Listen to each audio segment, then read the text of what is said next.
कर्जमाफीचा पहिला हप्ता वितरित 6,22,000 शेतकऱ्यांच्या खात्यावरती 5,029 कोटी रुपये ट्रान्सफर. मुख्यमंत्री देवेंद्र फडणवीसांनी एका क्लिकद्वारे केली रक्कम हस्तांतरित.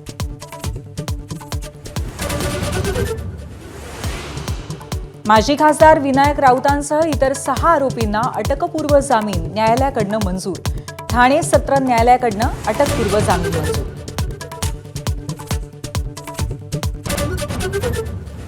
नाशिकमधले खड्डे आणि अपूर्ण कामांवरनं मुख्यमंत्र्यांची तीव्र नाराजी.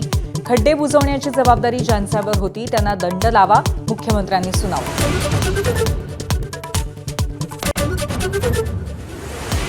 सुनील तटकरे यांच्या कार्यपद्धतीवर प्रशांत किशोर नाराज असल्याची सूत्रांची माहिती. माझ्याकडून काम हवं तर प्रदेशाध्यक्षपदाचा निर्णय घ्या असंही कळवलं.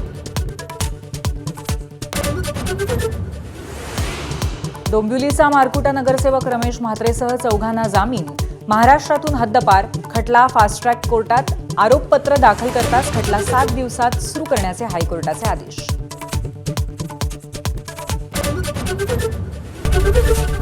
एबीपी माझा, उघडा डोळे बघा नीट.